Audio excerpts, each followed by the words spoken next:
ओम शांति। आज पुनः आप सभी से बहुत सुंदर मिलन हो रहा है और हमारे अष्ट शक्तियों की श्रृंखला में आज हम आगे बढ़ते हैं छठी शक्ति की ओर, सहयोग की शक्ति। अब तक हमने जिन शक्तियों के विषय में देखा, सहन शक्ति, समाने की शक्ति, परख शक्ति, निर्णय शक्ति और सामना करने की शक्ति, इन सभी शक्तियों में व्यक्ति स्वयं को जीवन के अंदर अपनाता है और आगे बढ़ता है, सफलता प्राप्त करने का प्रयत्न करता है। सहन भी खुद को करना है, समाना भी खुद में है, परखना भी हमें खुद है और निर्णय भी हमें खुद करना है। और सामना भी परिस्थितियों का, समस्याओं का, माया का हमें खुद करना है। परंतु आज की जो शक्ति है वहां हम अकेले नहीं हैं, हमारे साथ और भी कनेक्टेड है। और इसलिए कनेक्टेड है क्योंकि कहा जाता कि इंसान जो है एक सामाजिक प्राणी है, समाज में रहता है और जब समाज में रहता है तो नेचुरल है उसको सबको साथ लेकर के चलना होता है लाइफ में। वो अकेला नहीं चल सकता है। तभी तो एक बहुत पुराना गीत याद आता है, साथी हाथ बढ़ाना, एक अकेला थक जाएगा, मिलकर बोझ उठाना, साथी हाथ बढ़ाना। यहां जैसे कि हम हर एक को स्नेह से अपने साथ लेकर चलने की बात करते हैं। और भी एक बहुत सुंदर गीत की लाइन याद आती है कि जीना उसका जीना है जो औरों को जीवन देता है। अर्थात जो अनेकों के जीवन के अंदर उमंग उत्साह भरता है, जीना उसी का नाम है। इसीलिए अगर सहयोग को डिफाइन किया जाए तो यही कहा जाता है कि जब जिसको जिस समय जिसकी आवश्यकता हो उस समय उसको मदद करे या उसके मददगार बने।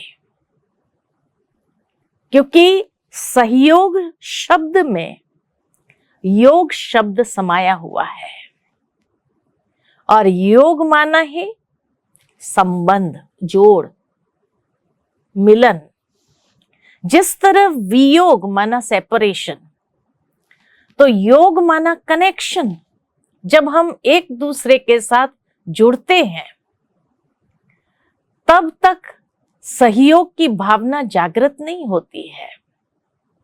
जब एक दूसरे के समीप आए, स्नेह भरा संबंध हो, तभी एक दूसरे के प्रति सहयोग की भावना जागृत होती है। और विशेष करके सहयोगी हम वहां ही बन सकते हैं जहां हमारे संस्कार मिलते हो, हमारा स्वभाव एक दूसरे के साथ मैच होता हो। तो यही कहे कि सहयोग के लिए संस्कार मिलन की रास होना बहुत आवश्यक है। स्वभाव मिलना बहुत जरूरी है। अगर हमारे नेचर ही नहीं मिलते हो, हमारे संस्कार ही नहीं मिलते हो, तो वहां पर सहयोग की भावना उत्पन्न नहीं होती है। साथ ही साथ ये भी कहा जाता है कि सहयोग देने के लिए बड़ी दिल चाहिए, उदारता चाहिए। अगर व्यक्ति संकुचित दिमाग का है, सेल्फिश है, तो वो खुद और खुद के परिवार तक सीमित हो जाता है, या दूसरे शब्द में कहे तो वो स्वार्थ और अहंकार की भावना में आ जाता है। और जहां सेल्फिशनेस है, ईगो है, तो उसके लिए दूसरों के लिए समय नहीं है, ना ही वो सहयोग की भावना अपने दिल में जागृत कर सकता है। तो न समय है, न सहयोग दे सकता है, और शायद वो यही सोचता है कि हम दूसरों को क्यों मदद करें। ईगो उसका है, तो वो सोचता है हम दूसरों को क्यों मदद करें, क्योंकि वो इस इल्यूजन में जीता है, इस भ्रम में जीता है कि शायद उसको जीवन में कभी किसी के सहयोग की आवश्यकता ही नहीं है। वह स्वयं को इतना बड़ा और दूसरों को तुच्छ समझता है, तब वो सहयोग न दे सकता है, न ले सकता है, और अपने आप को सबसे किनारा कर देता है, अपने आप को उस ईगो में, उस भ्रम में जीता है कि नहीं, मैं अपने आप में परफेक्ट हूं, मेरे पास सब कुछ है, मुझे किसी की जरूरत नहीं है। इस तरह से जीने लगता है। तो वो कहानी याद आती है कि एक बार ये 5 उंगलियों की लड़ाई हो गई। हर कोई कहने लगा मैं बड़ा, मैं बड़ा। ये अंगूठा कहने लगा मैं बड़ा हूं, क्योंकि मेरे बिगर तो कोई साइन होती नहीं है, सिग्नेचर करनी होती है तो अंगूठा लगाना पड़ता है, तो मेरा इतना महत्व है कि कोई भी ऑफिशियल काम करना हो तो मेरे बिगर तो चलता ही नहीं है। दूसरा, कोई भी चीज को लाइक करनी है तो क्या करते, थम्स अप करते हैं, है ना। तो उसने कहा मेरे जैसा तो कोई नहीं है, सबसे छोटा लेकिन मोटा है।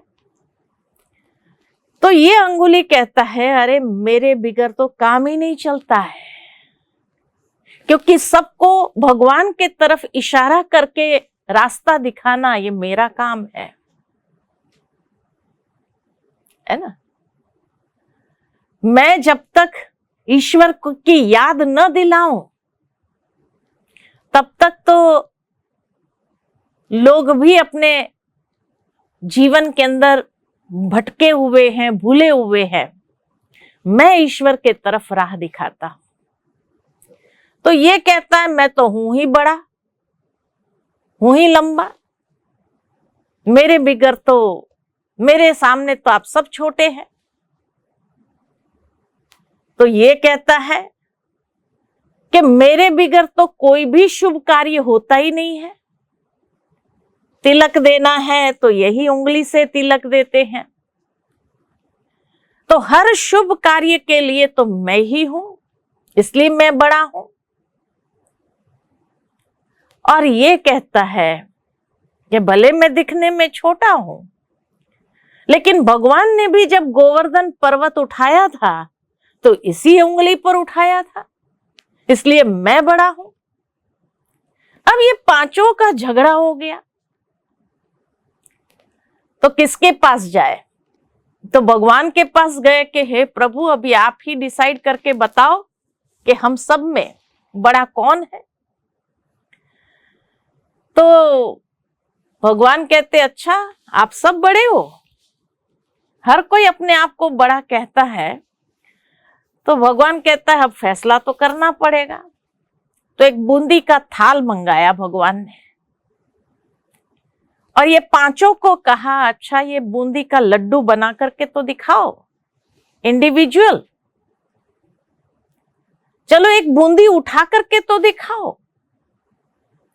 तो एक एक बूंदी भी नहीं उठा सका। लड्डू बनाना था तो जब तक सबका कोऑपरेशन नहीं मिला, सहयोग नहीं मिला एक दूसरे को, तब तक एक लड्डू भी नहीं बना सके। तो इसीलिए कहा कि इंसान अगर समझता है कि मेरे पास सब कुछ है, मुझे किसी की जरूरत नहीं है, लेकिन ऐसा कभी हो नहीं सकता है कि उसको किसी की आवश्यकता न पड़े, क्योंकि समाज में रहना है तो एक दूसरे के साथ सहयोगी बन करके चलना ही पड़ता है। इसीलिए एक बहुत सुंदर कहावत है, और कहावत यह है कि कहा जाता है कि हैंडसम वह है जो सदा अपना हैंड दूसरों की मदद के लिए आगे बढ़ाता है, वो हैंडसम है ना। अगर वो हाथ ही नहीं बढ़ाए किसी की मदद करने के लिए तो वो कहां से हैंडसम हुआ, कोई लाइक ही नहीं करता है उसको। और इसीलिए जब एक एक व्यक्ति का सहयोग बनता है, पड़ता है, तो कहा जाता है बूंद बूंद से तालाब भरता है, एक एक ईंट से मकान बनता है, सही सांसों की सहयोग से जीवन चलता है। अगर श्वास न चले तो जीवन कहां से चलेगा। और एक एक मनुष्य से ये जहान चलता है। तो बूंद बूंद से तालाब बनता है, एक एक ईंट से मकान बनता है, एक एक श्वास से जीवन चलता है, और एक एक मनुष्य से ये संसार, ये जहान बनता है। तो मनुष्य इस संसार की इकाई है, फाउंडेशन है। सहयोग देने लेने से दूरियां मिट जाती है और एक दूसरे के समीप आ जाते हैं। आज संसार की हर चीज देखो तो दे रही है ना। कहा जाता है कि ये वृक्ष हमें ऑक्सीजन दे रहा है, नदियां हमें पानी दे रहा है, वृक्ष फल भी देता है। इस तरह से अगर देखो तो बारिश, इंद्रदेव हमें पानी देता है, तो बादल भी आते हैं तो लोग खुश हो जाते हैं, वाह आज तो मौसम ही बदल गया, है ना। इसी तरह आप देखो तो मनुष्य की बनाई हुई चीज, प्रकृति के तत्व तो दे ही रहे हैं, लेकिन मनुष्य की बनाई हुई हर चीज भी दे रही है। जिस घर में आप बैठे हैं वो छत आपको प्रोटेक्शन दे रही है, जिस सोफा पर बैठे हैं, जिस चेयर पर बैठे हैं, वो आपको आराम दे रहा है। एसी चल रहा है तो वो आपको ठंडी हवा दे रहा है। हर चीज दे रही है। बिजली जलाई है, लाइट जलाई है आपने, वो लाइट आपको प्रकाश दे रही है ना। तो मनुष्य की बनाई हुई चीजें भी आपको दे रही है, सिवाय मनुष्य के। आज मनुष्य ले रहा है, ले रहा है, ले रहा है। इसलिए ये सब देने वाले देवता बन गए। सूर्य देवता क्योंकि सूर्य प्रकाश दे रहा है, वायु देवता क्योंकि आपको हवा दे रहा है ना। इसी तरह वृक्ष देवता, क्यों देवता कहा ये सब तत्वों को? क्योंकि ये सब दे रहे हैं, ले नहीं रहे हैं। एक मनुष्य है जो ले रहा है, सबसे ले रहा है, और इस लेवता में लेवता बन गया है। लेने में वो देना भूल गया, और जब देना ही भूल गया तो अकेला पड़ गया, दुखी हो गया, अशांत हो गया। लाइफ में लोनलीनेस क्यों आती है? क्योंकि हर एक से उसने लेना ही चाहा है, देना नहीं है उसको। आज एक छोटे बच्चे को भी मां अगर कहती है कि बेटा ये काम कर दो ना, तो क्या कहेगा? क्या मिलेगा? अगर मैं ये काम कर दूं तो मुझे क्या मिलेगा? लेना ही है उसको, देना नहीं है।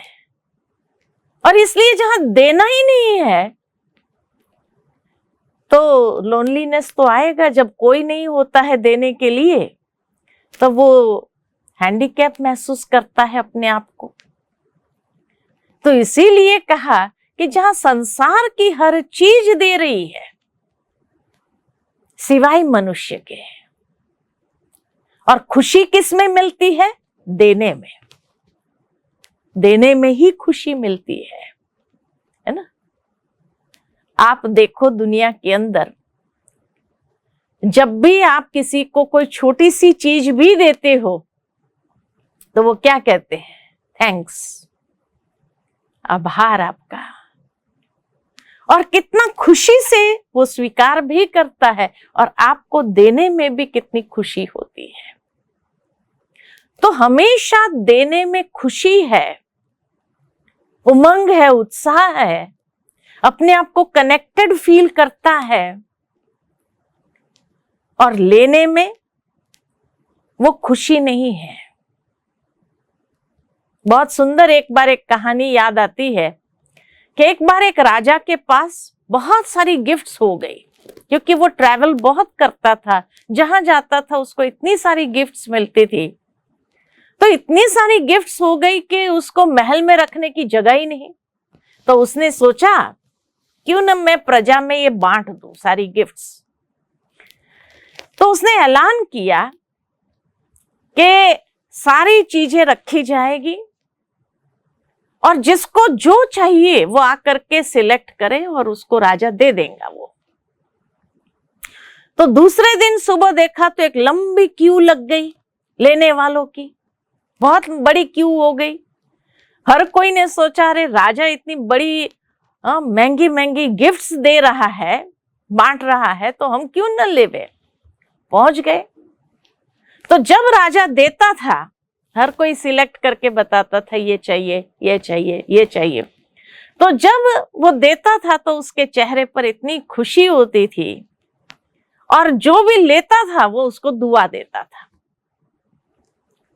कि मे गॉड ब्लेस यू, आप सदा स्वस्थ रहो, तंदुरुस्त रहो। कोई ना कोई दुआ देता था। तो एक फकीर था उस लाइन में। तो फकीर ने सोचा, जैसे उसने चेहरा देखा राजा का कि जब देता था तो भी खुशी होती थी और उसको इतनी ब्लेसिंग्स मिल रही है, तो कितना संतुष्टता का भाव उसके चेहरे पर है। How can I experience this? मैं कैसे इस चीज को एक्सपीरियंस करूं?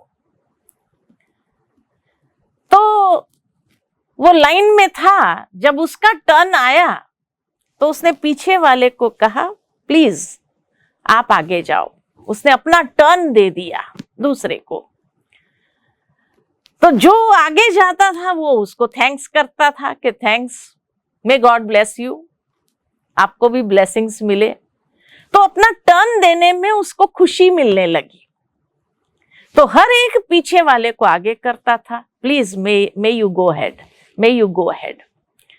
तो जब ये कहता था तो बड़ी खुशी होती थी सबको कि देखो ये व्यक्ति अपना टर्न आगे, और वो पीछे हो जाता था, वो पीछे हो जाता था। तो दूसरे दिन न्यूज़पेपर्स में राजा की महिमा तो आई ही आई कि राजा ने इतना अच्छा सबको गिफ्ट्स बांटा, इतना अमूल्य गिफ्ट्स बांटा। लेकिन उसके साथ साथ वो फकीर की महिमा भी बहुत आई कि उस लाइन में एक व्यक्ति था जो अपना टर्न दूसरों को दे देता था और वो खुद अपने आप को पीछे कर लेता था।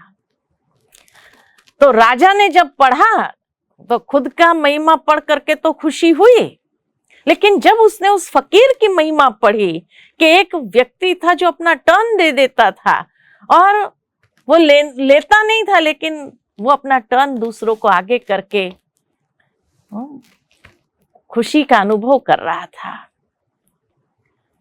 तो दूसरे दिन राजा ने फिर जो है ऐलान किया कि बाकी की गिफ्ट्स भी राजा बांटेंगे। फिर लंबी लाइन लग गई, तो वो फकीर फिर आ गया। तो वो फकीर जैसे ही पहुंचता था वो अपना टर्न फिर वापस दूसरों को देने लगा। तो राजा ने उसको बुलाया, बोले इधर आओ, तुमको जो चाहिए ना पहले ले ले,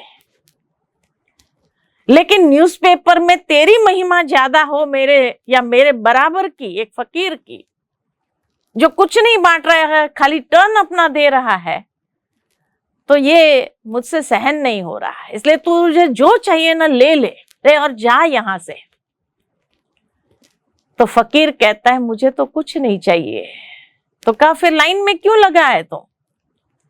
तो कहा जब मैंने देखा कि आप दे रहे हैं तो आपको कितनी खुशी अंदर में हो रही थी, और जब लोग आपको ब्लेसिंग्स दे रहे थे तो आपके चेहरे पर जो संतुष्टता का, आनंद का भाव था, उसको मैं एक्सपीरियंस करना चाहता था। और इसीलिए मेरे पास तो कुछ है नहीं देने का, मैं क्या दूं, लेकिन मुझे वो एक्सपीरियंस चाहिए था।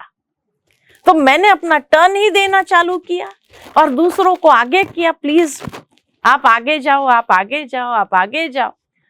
और सचमुच में मुझे वो खुशी मिलने लगी। और जब लोग मुझे थैंक्स कहते थे, दुआ देते थे, मे गॉड ब्लेस यू, तो आई फेल्ट सो गुड। एक ऐसी संतुष्टि, एक ऐसा आनंद मिला मुझे। तो देने में हमेशा आनंद मिलता है, देने में हमेशा दुआएं मिलती है, देने में हमेशा खुशी प्राप्त होती है, उमंग उत्साह मिलता है। लेकिन देने के लिए दिल बड़ी चाहिए।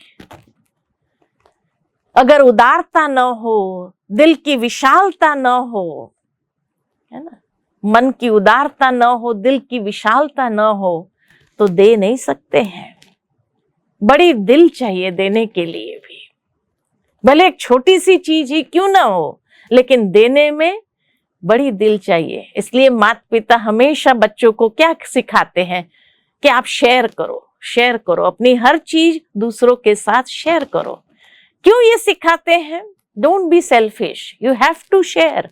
ये कहते हैं ना अपने बच्चों को, अपने पोतों को कहते हैं, सिखाते हैं कि शेयरिंग करने में यू गेट हैप्पीनेस। अपने बच्चे पूछते हैं जब कि क्यों मैं शेयर करूं, तो क्या कहते हैं? You get that happiness, you get blessings. ये सिखाते हैं ना। तो इसीलिए कहने का भाव यही है कि आज हमारे कल्चर में, मानव जाति के कल्चर में यही हर एक को कहा जाता है कि यू शुड शेयर। क्योंकि कहा जाता है सहयोग देना और लेना एक दैवी लक्षण है, और किसी को सहयोग न देना न लेना ये आसुरी लक्षण है।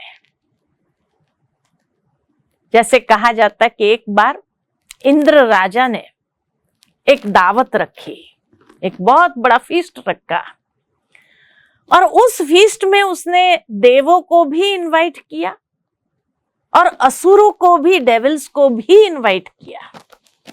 जब दोनों को इनवाइट किया तो दोनों के लिए एक शर्त रखी थी कि हाथ को एक लकड़ा से बांध दिया जाएगा, हाथ सीधा रहेगा, बेंड नहीं करना है, सीधा रहेगा, और भोजन करना है। अब देवों को एक हॉल में बिठाया, असुरों को एक हॉल में बिठाया, और सबके लिए 56 प्रकार के भोजन बने हुए थे। और सबके लिए शर्त यही थी कि हाथ सीधा रखना है, एक लकड़ा बांध दिया जाएगा और भोजन करना है। अब असुर लोग जो थे उनकी आपस में प्यार स्नेह तो था नहीं। अब भोजन, इतनी अच्छी सुगंध आ रही थी, भोजन कैसे करें? तो लोगों ने खाना उछाल करके खाने का प्रयत्न किया, उछाल उछाल करके खाना, और सारा हॉल इतना गंदा कर दिया, खा भी नहीं सके, और इतने गुस्से में आ गए कि इंद्र राजा ने हमारा इंसल्ट किया। वो खाने देना ही नहीं चाहता था, इसीलिए ऐसा उसने प्लानिंग किया, इतना 56 प्रकार के भोजन बना करके हमें इंसल्ट किया। तो जब बाहर निकले सब इतने गुस्से में, क्रोध में बाहर निकले, सोचा कि जरूर उसने देवताओं के साथ पार्शियलिटी किया होगा।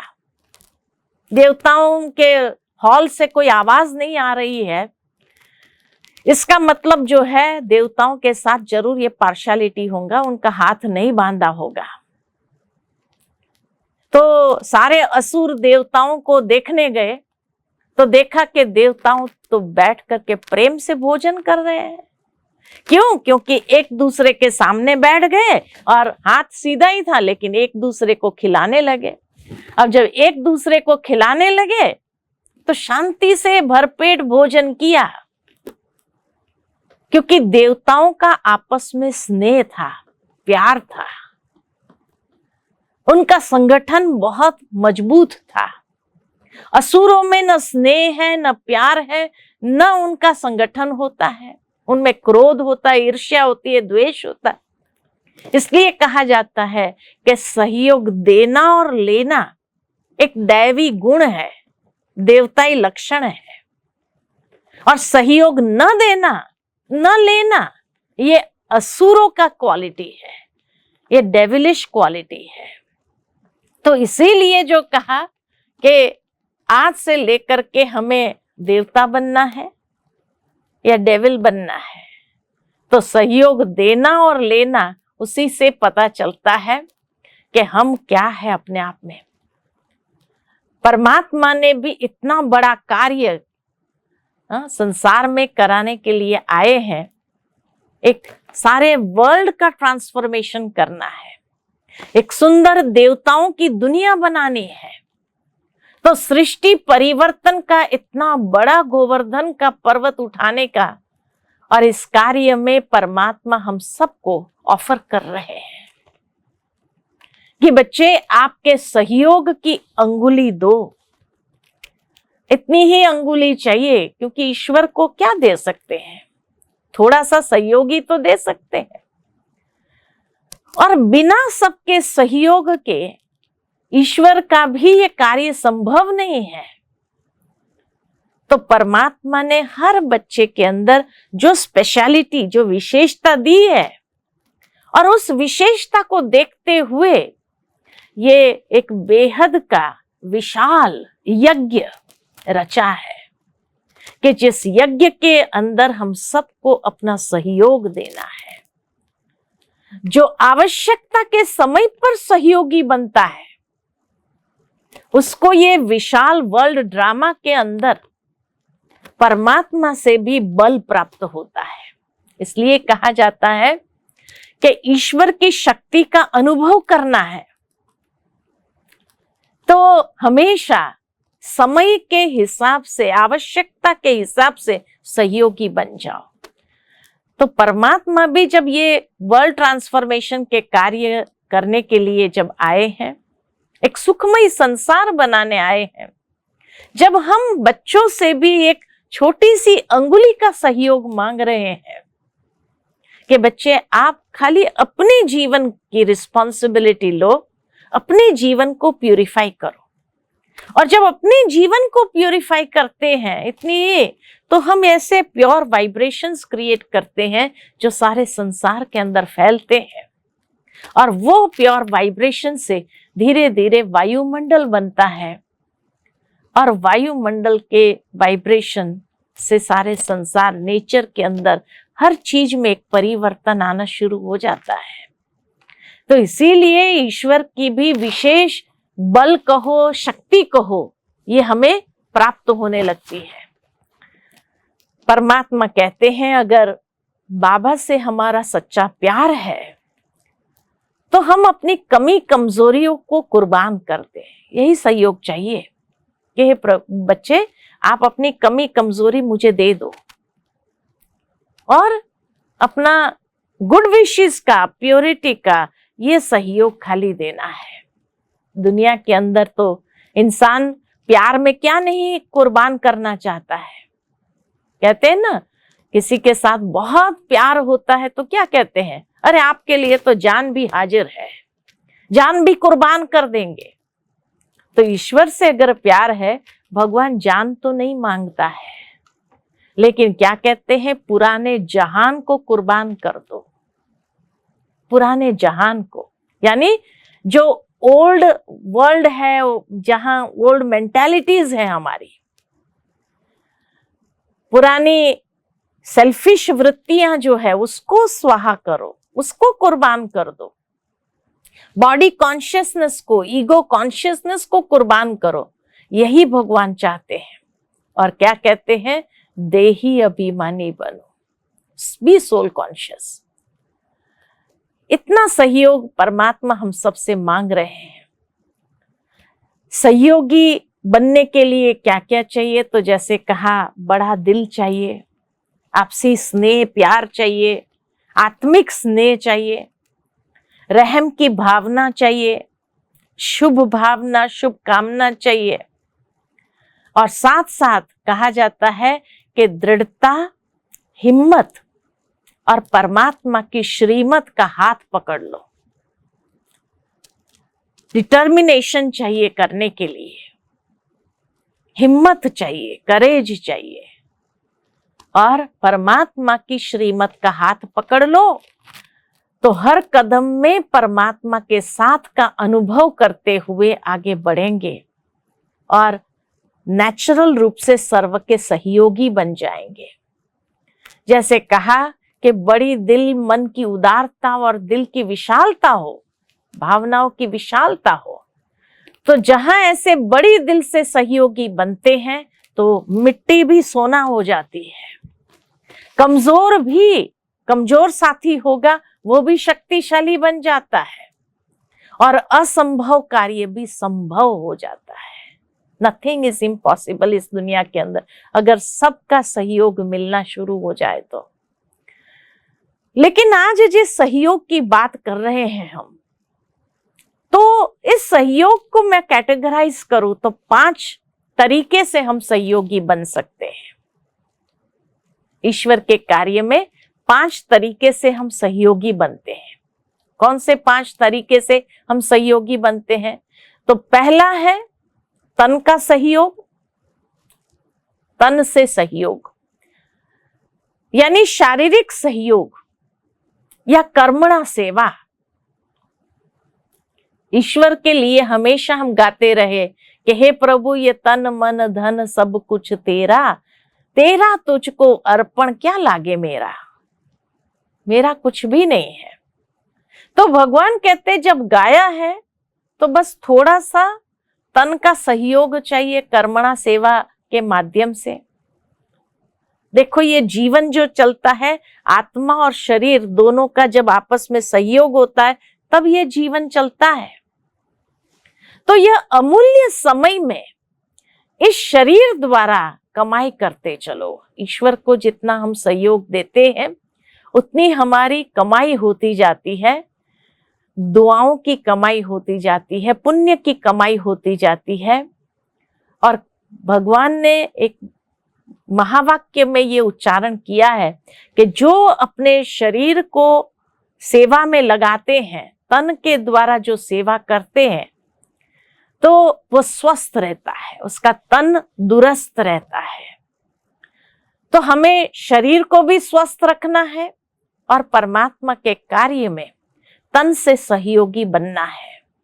और इसीलिए कहा कि जो इस यज्ञ के अंदर अपने तन को स्वाहा करता है, कर्मणा सेवा करता है, उसका तन दुरुस्त रहता है, वो हमेशा हेल्दी रहते हैं। शास्त्रों में भी कहानी है कि दधीची ऋषि ने हड्डी हड्डी स्वाहा किया तो हड्डी हड्डी उसकी पावन बन गई। तो इसी तरह जब हम भी अपने एक एक इंद्रिय के द्वारा सहयोग देते हैं ईश्वर के कार्य में, तब हमारी हर इंद्रियां पावन होने लगती है।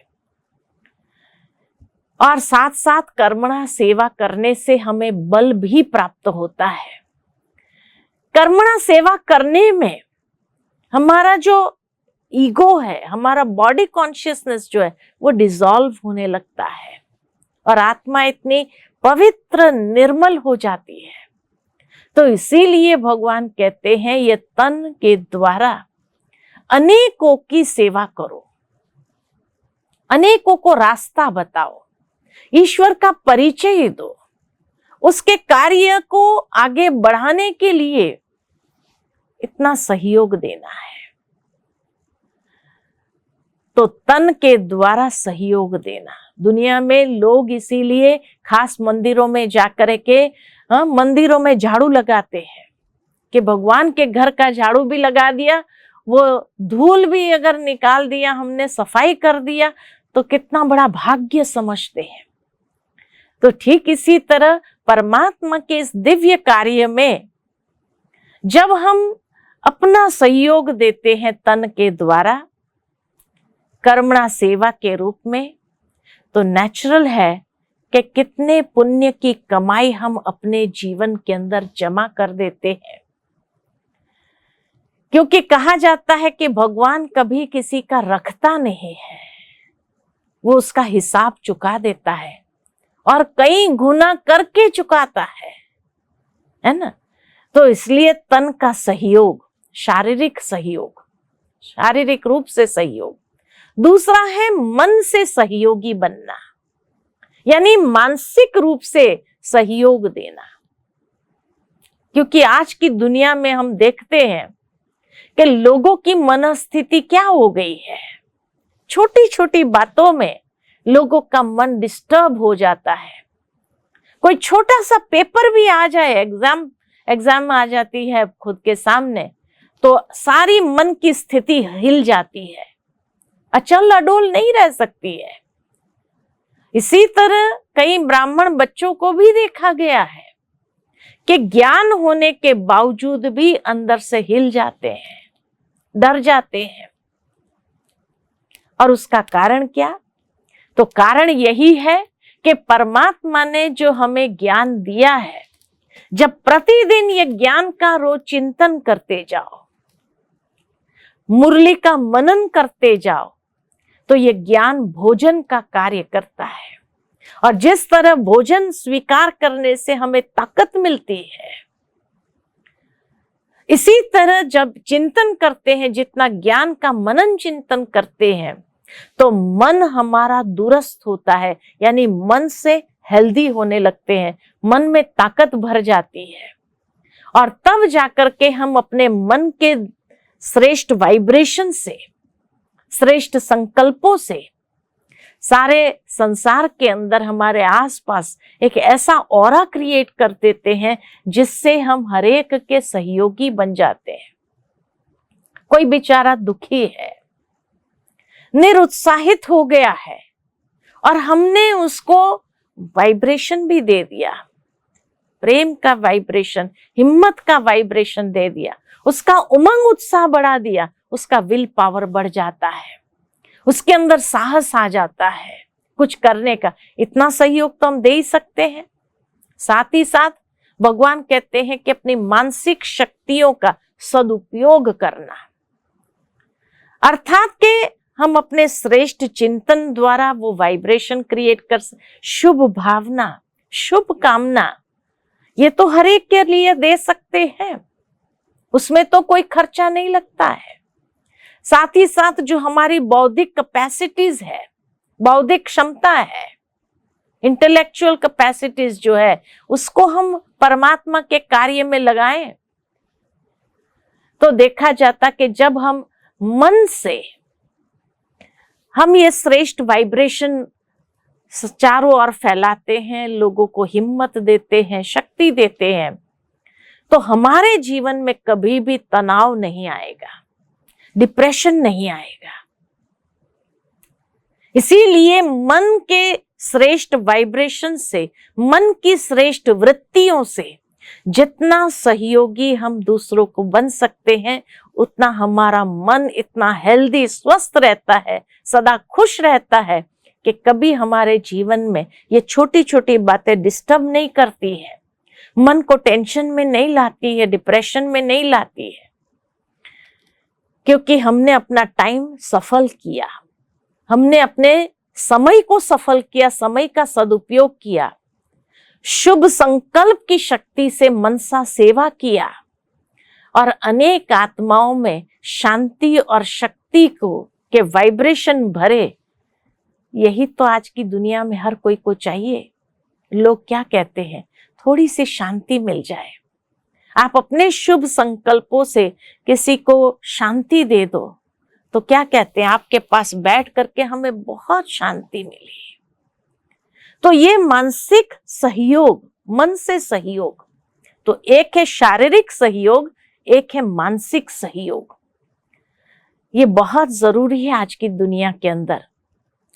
तीसरा है व्यवहारिक रूप से सहयोगी बनना।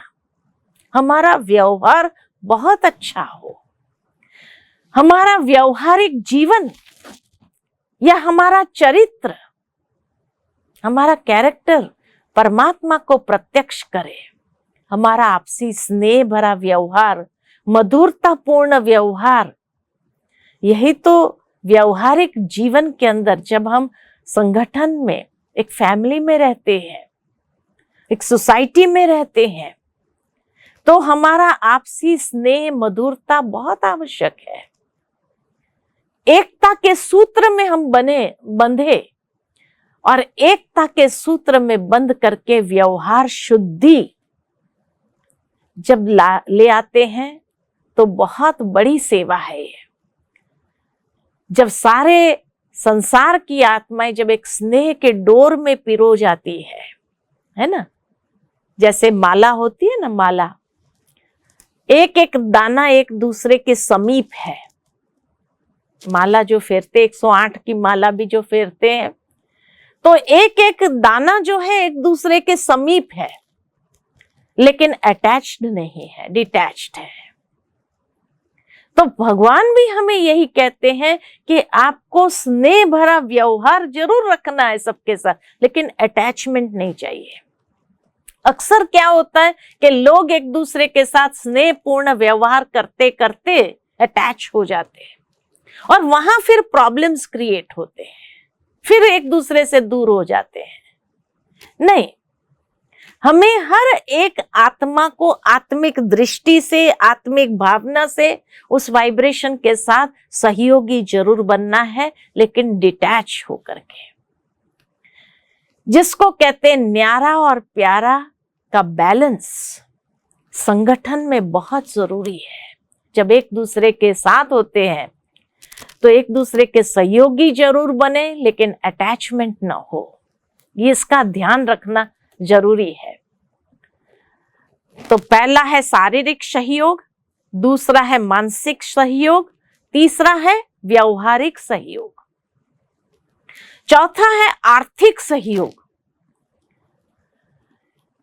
आर्थिक रूप से सहयोगी बनना, जिसके लिए भगवान कहते हैं कोई भी अच्छे कार्य में जब आप अपना धन लगाते हो, अर्थात आप बीज बोते हैं, श्रेष्ठ कर्म का बीज बोते हैं। दुनिया के अंदर बिना सहयोग दिए आर्थिक रूप से किसी को कुछ प्राप्त नहीं होता है। हम बीज बोते हैं अगले जन्मों के लिए। एक बार एक हस्बैंड वाइफ थे, तो उनके गांव के अंदर एक बहुत बड़े महात्मा जी आए, तो उसका प्रवचन सुनने जाना था। वो बहुत अच्छा ओरेटर था, बहुत अच्छा प्रवचन करते थे। तो वाइफ ने सोचा कि आज मेरे हस्बैंड को जरूर ले जाऊं। वाइफ बहुत धार्मिक थी, हस्बैंड बिल्कुल धर्म में नहीं मानता था। वो कहता था तुमको जो करना है, तुम्हें फ्रीडम है, लेकिन मुझे नहीं तुम फोर्स करो ये धर्म के कार्य में। तो उस दिन जो है वो सोचा कि इतना अच्छा व्यक्ति, इतना अच्छा महात्मा जी आए हैं, इतना अच्छा प्रवचन करेंगे, मेरा हस्बैंड क्यों मिस करे उस बात को। उसने बहुत फोर्स किया अपने हस्बैंड को कि मैं कभी नहीं कहती हूं लेकिन आज आपको जरूर आना है। ये महात्मा जी बहुत अच्छा प्रवचन करते हैं, आप जरूर चलो। बहुत फोर्स करने के बाद हस्बैंड ने कहा कि ठीक है चलो, क्योंकि वो बिजनेस में इतना बिजी रहता था कि उसके पास टाइम ही नहीं होता था इन सब चीजों के लिए। तो जब इसने बहुत फोर्स किया तो उसने कहा अच्छा चलो चलो, गए। अब महात्मा जी ने प्रवचन में कहा कि भाई हम अकेला आए हैं, इस संसार में अकेला जाना है, जो कुछ कमाया किया वो सब यहां ही रह जाना है ना, साथ तो कुछ भी नहीं ले जाएंगे हम। तो वो सेठ जी को बड़ी चिंता हो गई, वो बड़ा टेंशन में आ गया कि माना इतना मैंने जो कमाया है कुछ भी मेरे साथ नहीं चलेगा, सब कुछ यहां छोड़ के जाना पड़ेगा। बहुत परेशान हो गया, इतना उसको टेंशन हो गया कि मैं ये कमा रहा हूं, इतना अपना टाइम एनर्जी दे रहा हूं, किसके लिए, मैं अगर कुछ लेके ही नहीं जा सकता हूं। तो उसने अपनी वाइफ को कहा ये तो गलत बात। तो गया महात्मा जी से मिलने के लिए, पर्सनल मिलने के लिए। कहा महात्मा जी मुझे कोई भी युक्ति बताओ कि मैं ये सब अपने साथ नेक्स्ट जन्म में भी ले जाऊं। तो महात्मा जी ने कहा ऐसा तो हो नहीं सकता है, अकेले आए हैं, अकेले जाना है, ये सब तो यहीं छूट जाना है। तो कहा ये तो नहीं होगा, मैं तो ले जाना चाहता हूं सब कुछ। कहा नहीं ले जा सकते हैं। नहीं, बोले मैं ले जाना चाहता हूं, कोई भी विधि से ले जाना चाहता हूं। जो आता था उसको पूछता था, मुझे ये सब साथ में ले जाना है नेक्स्ट लाइफ में, कैसे मैं ले जाऊं। सबको यही कहते भाई ये तो नहीं चलेगा नेक्स्ट लाइफ में, ये तो सब यहीं ले रह जाएगा।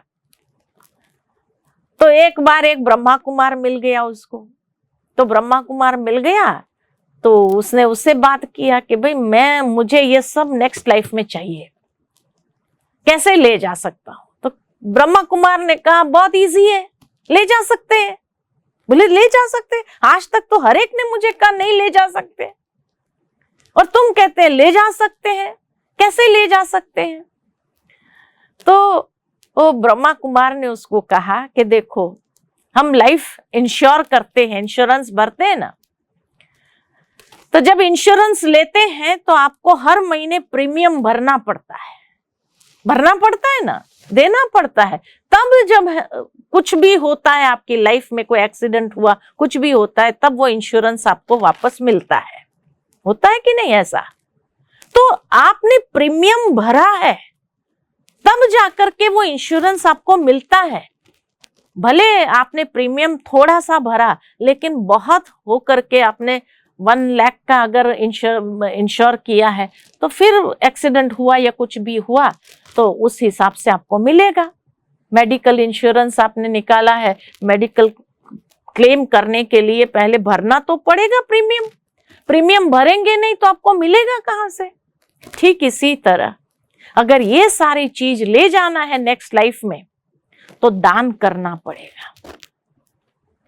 जो दान करेंगे वो मिलेगा नेक्स्ट लाइफ में। आप धन से दान करेंगे तो नेक्स्ट लाइफ में आपको कई गुना होकर के वहां मिलेगा। आपने एजुकेशन फील्ड में दान किया है तो नेक्स्ट लाइफ में आपकी अच्छी बुद्धि होगी। आपने मेडिकल फील्ड में दान किया है तो आपके नेक्स्ट लाइफ में हेल्थ अच्छी होगी। तो जब तक आप दान नहीं करेंगे, प्रीमियम भरेंगे नहीं, तो नेक्स्ट लाइफ में आपको मिलेगा कैसे। इसलिए यहां हम अपने आप को इंश्योर करते हैं, प्रीमियम भरते हैं, नेक्स्ट लाइफ में मिलता है। तो इसीलिए कहा कि आपको अगर यहां से ले जाना है नेक्स्ट लाइफ में तो ले जा सकते हैं। ये खुशखबरी है। कई बार कई लोग सोचते हैं हम तो बहुत गरीब हैं, हम क्या दे सकते हैं। लेकिन देखो सुदामा ने भी चावल मुट्ठी दिया तब जाके महल मिला। बिना चावल मुट्ठी दिए महल भी नहीं मिलता है। इसीलिए सुदामा का मिसाल है कि चावल की पोटली लेके गया था भगवान के कार्य में मदद करने के लिए, और चावल मुट्ठी दिया तब उसको महल मिला। तो कितना भी गरीब से गरीब क्यों ना हो, चावल मुट्ठी तो दो, कुछ तो दो। कई लोग सोचते भगवान को क्या जरूरत है हम देने की, लेकिन कोई भी कार्य करते हैं उसमें अंगुली जरूर लगानी है, तब वो कार्य सफल होता है। इसीलिए एक एक रुपये जो हम देते हैं, माना अपना भाग्य हम अपना इंश्योर करते हैं। हमारी प्रकाशमणि दादी थी, आप लोगों में से कईयों ने देखा होगा, कईयों ने नहीं भी देखा होगा, जो हमारी एडमिनिस्ट्रेटिव चीफ एडमिनिस्ट्रेटिव हेड थी। उसका ये हमेशा मानना था कि कोई भी कार्य करे उसमें गरीब से गरीब व्यक्ति का भी लगना चाहिए। तो मुझे याद आता है कि जब हमारा ज्ञान सरोवर कॉम्प्लेक्स बना था, तो उस समय दादी जी ने एक ये निकाला था, बुलेटिन निकाला था, जिसमें हर सेंटर्स को कहा था कि हर एक व्यक्ति पर डे 1 रुपया निकाले, 1 रुपया कंट्रीब्यूट करे। 1 रुपया तो किसी के लिए डिफिकल्ट नहीं है, $1 कंट्रीब्यूट करना तो किसी के लिए डिफिकल्ट नहीं है, पर डे, है ना। तो पर डे $1 जब कहा तो हर कोई ने डाला। गरीब से गरीब व्यक्ति भी 1 रुपया तो निकाल ही सकता है, 1 रुपया कौन सी बड़ी बात है। तो हर एक ने 1-1 रुपया देना चालू किया 1 साल तक। अब दुनिया के अंदर, सारे वर्ल्ड के अंदर अगर 5 लाख भाई बहनें हैं, फॉलो करते हैं, और पर डे 1-1 रुपया निकालेंगे 1 साल के लिए, तो कितना हुआ, कैलकुलेट करो। तो पर डे का जो कंट्रीब्यूशन है 1 रुपया, उस हिसाब से 5 लाख रुपया पर डे का कंट्रीब्यूशन हो तो 1 साल का कितना हो जाएगा। तो ज्ञान सरोवर का कॉम्प्लेक्स बनना कौन सी बड़ी बात थी।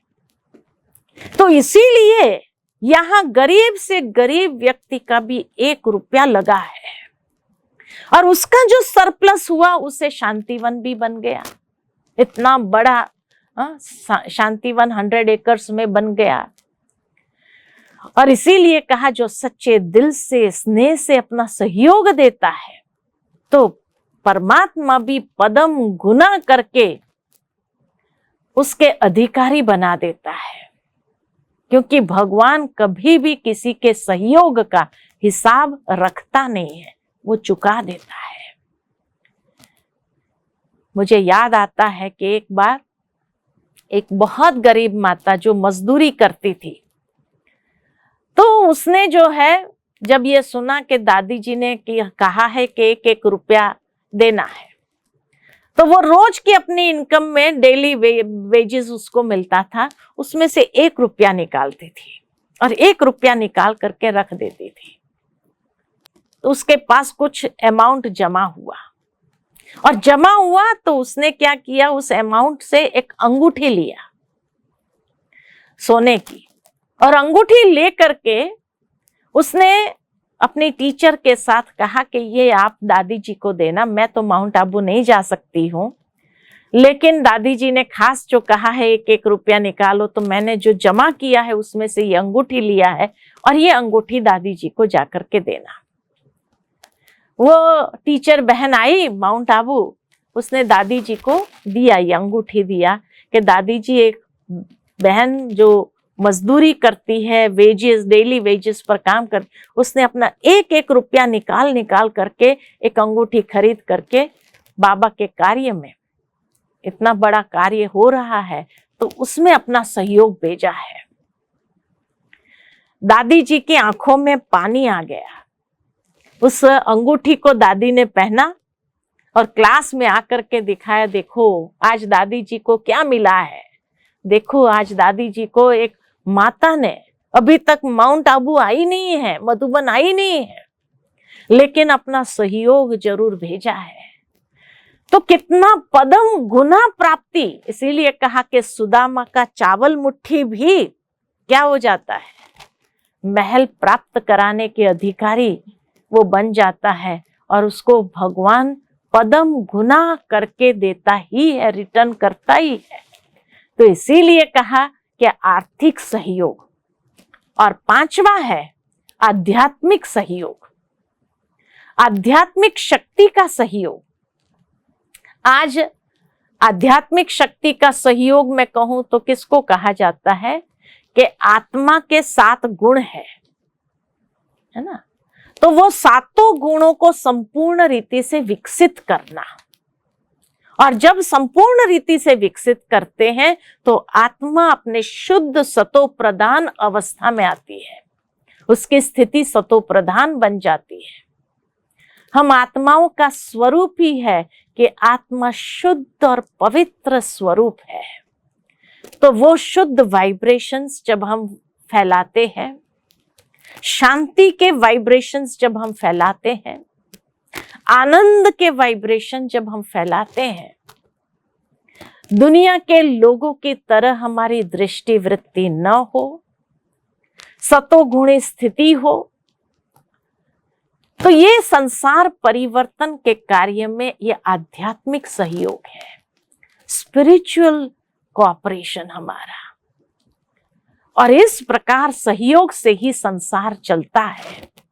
सहयोग के बिना संसार की कोई व्यवस्था बन नहीं सकती है, न ही व्यक्ति की आवश्यकताएं कभी पूरी हो सकती है, और न ही उसका जीवन सुखमय हो सकता है। इस व्यवस्था को बनाने, चलाने अथवा सफल करने के लिए आपस में एक दूसरे का सहयोग बहुत जरूरी है। इसलिए कहा कि जहां सहयोग है वहां प्राप्ति क्या है, क्या मिलेगा। ये 5 प्रकार का सहयोग जो हम देते हैं, शारीरिक, मानसिक, व्यवहारिक, आर्थिक और आध्यात्मिक, तो वहां खुशी, उमंग, उत्साह, जीवन में हल्कापन, मोटिवेटेड फील होंगे, स्फूर्ति आ जाएंगी, सफलता अनुभव करेंगे और दुआओं की प्राप्ति।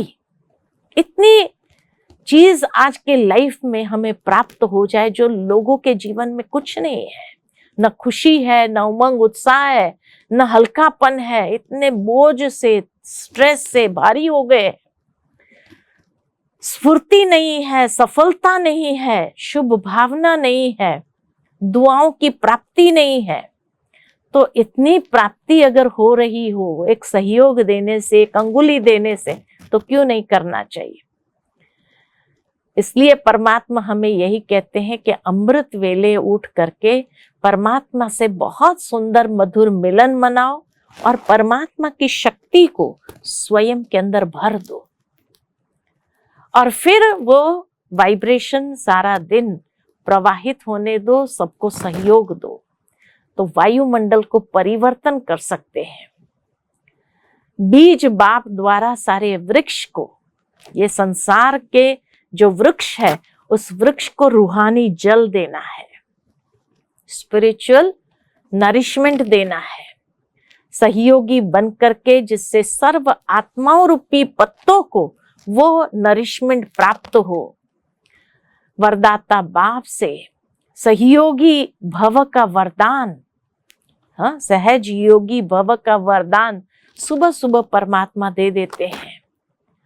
लेकिन ये वरदान को सदा अपने जीवन में कायम रखने के लिए सहज योगी वही बन सकता है जो सहयोगी बनता है। बिना सहयोगी के सहज योगी भी नहीं हो सकता है। इसलिए जिस भी रीति से आप अपना सहयोग दे सकते हैं वो सहयोग अपना जरूर देना है। किसी को गुणों का दान करो, सर्व प्राप्तियों का अनुभव सुना करके सहयोगी बनो, किसी में उमंग उत्साह बढ़ाओ, उस रूप से सहयोगी बनो, अपनी विशेषता को कार्य में लगाओ, उस रूप से सहयोगी बनो। सच्चे सहयोगी बेहद के सहयोगी लिमिटेड नहीं होंगे, बेहद की फीलिंग्स के साथ, है ना। जो भी संपर्क में आए, हमारे कनेक्शन में आए, वो ये फील करे कि हमें कुछ मिला, चाहे ज्ञान प्राप्त हुआ, चाहे स्नेह मिला, प्यार मिला, चाहे याद का बल मिला, शक्तियों का धन मिला, है ना, बुद्धि जैसे भर करके जा रहे हैं, ये फीलिंग जरूर आनी चाहिए जब भी कोई हमारे कनेक्शन में भी आए। जैसे योगी सदा ईश्वरीय कार्य में सहयोगी होता है, वैसे ही सहयोगी भी योग स्थिति को आगे बढ़ाता है। जितना व्यक्ति सहयोगी बनता है तो उसकी योग की स्थिति बहुत अच्छी होती है। इसलिए कहा कि सहज योगी बनना है तो सहयोगी बनना जरूरी है। जब व्यक्ति सहयोग देने का संकल्प करता है तो धीरे धीरे उसका मन योग के तरफ आकर्षित होने लगता है। और इसीलिए कहा कि पुरुषार्थ में अगर ढीलापन आया है, ये फील करते हैं कि जैसे हम ढीले हो गए हैं, वो उमंग उत्साह नहीं रहा, तो आप किसी न किसी रूप से सहयोगी बन जाओ। ये 5 प्रकार के सहयोग जो बताए उस रूप से सहयोगी बनो, तो देखो वो पुरुषार्थ में जो ढीलापन है वो समाप्त होकर के फिर से अंदर एक नई एनर्जी, एक नई ऊर्जा स्वयं में महसूस करेंगे। ये ऐसे ही है जैसे एक पेड़ को पानी दिया, जड़ को पानी दिया तो धीरे धीरे वो सूख रहा था लेकिन फिर से हरा भरा हो जाता है। ठीक इसी तरह आत्मा में अगर पुरुषार्थ में ढीलापन आया तो कोई ना कोई रूप से सहयोगी बन जाओ। तो सहयोगी बनने से हमारे अंदर भी जैसे एक नई ऊर्जा के साथ हम आगे बढ़ने लगते हैं, उड़ने लगते हैं। इसीलिए ये जल समाप्त नहीं होना चाहिए। ईश्वरीय स्नेह सहयोगी बनाए, जीवन परिवर्तन का फाउंडेशन है। हमारा जीवन जो परिवर्तन होता है उसका फाउंडेशन है सहयोगी बनना। तो जीवन परिवर्तन का ये बीज है, ये फाउंडेशन है, जिसमें ईश्वरीय स्नेह की अनुभूति का बीज पड़ जाए तो वह सहयोगी बनने का वृक्ष इतना फलता है, फूलता है। सबके मन की शुभ भावना, शुभ कामना का सहयोग मिल जाता है और कोई भी कार्य सहजता से सफलता प्राप्त करा देता है। ये वायुमंडल का किला, जो फोर्ट है, वो फोर्ट इतना स्ट्रांग हो जाता है और उस फोर्ट के अंदर हम सभी सुरक्षित हो जाते हैं। तो इसीलिए सहयोग की शक्ति एक बहुत बड़ी शक्ति है। ठीक है ना? अच्छा, ओम शांति। तो कुछ देर हम सभी बैठेंगे परमात्मा की स्मृति में, और जैसे कहा कि अपने वाइब्रेशन के द्वारा हम सहयोगी बनना है, तो हम अपने वाइब्रेशंस को सारे विश्व के अंदर जरूर फैलाएं, क्योंकि इस समय विश्व के अंदर जिस तरह के महामारी चल रही है, कई आत्माएं अशांत है, कई आत्माएं दुखी है, कई आत्माएं परेशान है, कई आत्माएं स्ट्रेस में आ गई है, डिप्रेशन में आ गई है। उन सब को हम अपने मनसा सहयोग अवश्य दें। तो चले कुछ क्षण के लिए अपने मन को बाह्य सभी बातों से समेट लेते हैं और भ्रुकुटी की मध्य में स्वयं को चैतन्य शक्ति, आत्मा महसूस करें।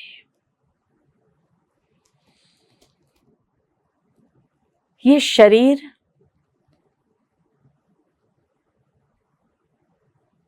मेरा मंदिर है और इस मंदिर में मैं आत्मा चैतन्य देवता हूं।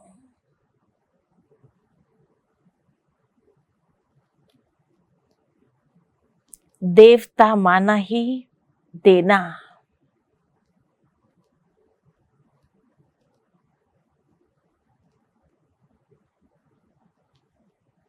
तो विजुअलाइज करें, विश्व के ग्लोब को अपने सन्मुख ले आए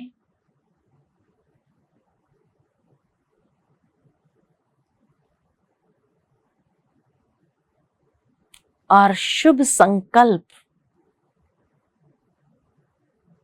शुभ भावना, शुभ कामना को सारे संसार की आत्माओं के लिए प्रवाहित होने देते हैं।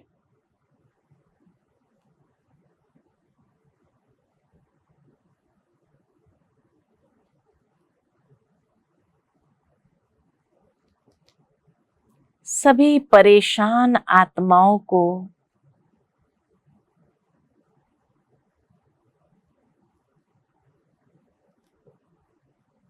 शुभ भावना से शांति का वरदान देते हैं।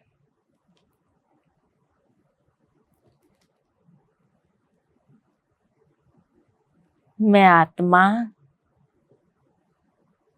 परमात्मा की संतान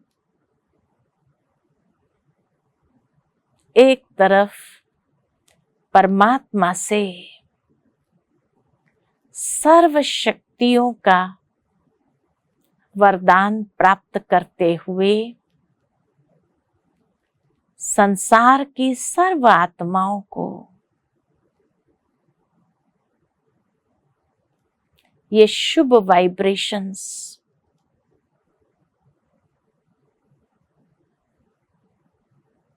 देती जा रही हूं।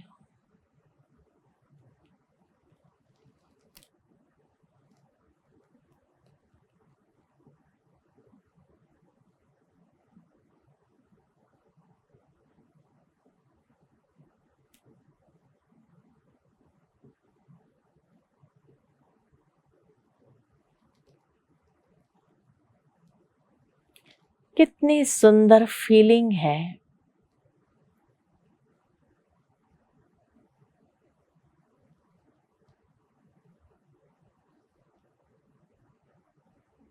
पवित्र प्रकंपन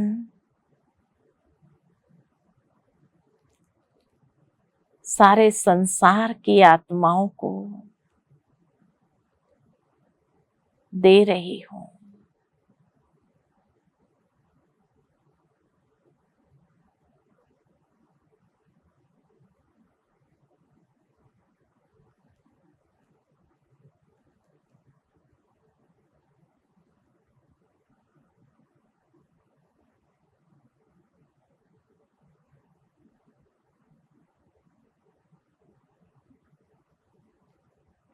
शांति के प्रकंपन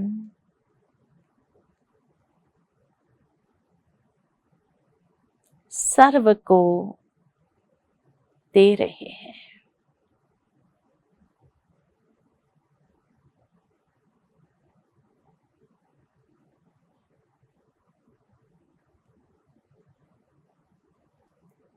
खुशी के वाइब्रेशंस चारों ओर फैला रहे हैं।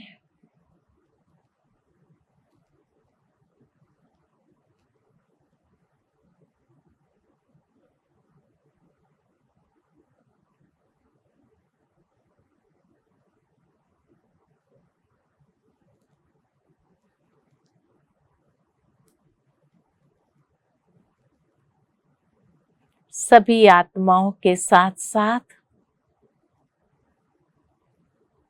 अपनी सतोगुणी स्थिति से प्रकृति को भी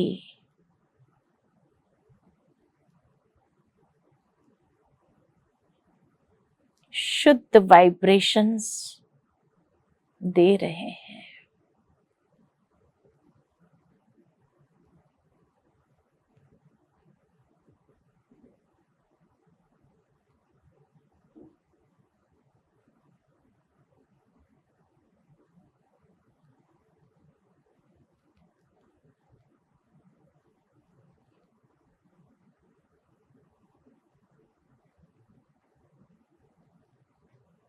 धीरे धीरे मन को परमात्मा के सानिध्य में ले जाती हूँ।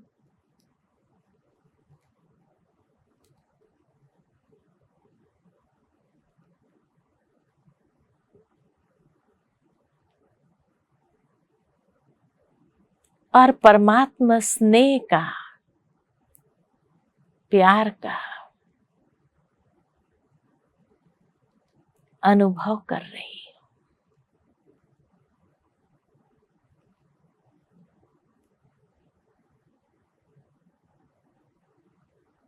परमात्मा दुआओं को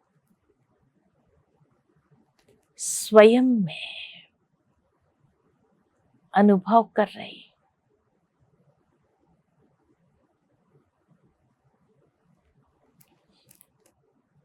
मैं आत्मा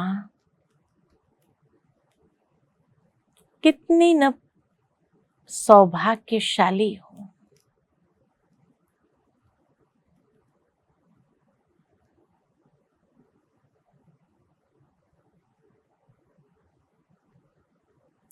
जो इस जीवन में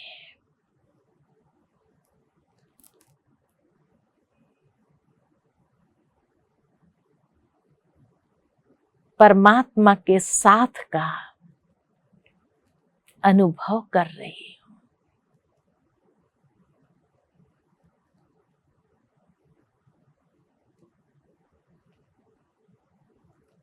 परमात्मा शक्ति को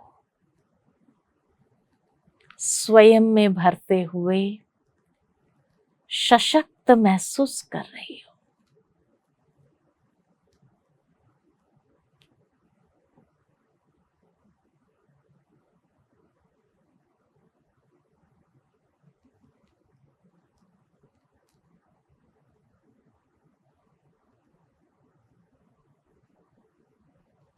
धीरे धीरे मन और बुद्धि से वापस इस पंच तत्व की दुनिया की ओर शरीर में भ्रुकुटी के मध्य में विराजमान होती हूँ।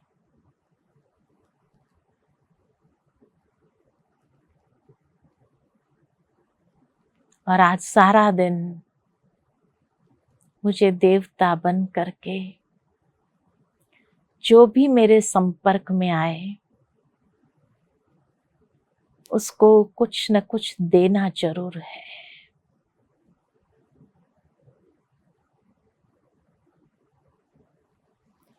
ओम शांति।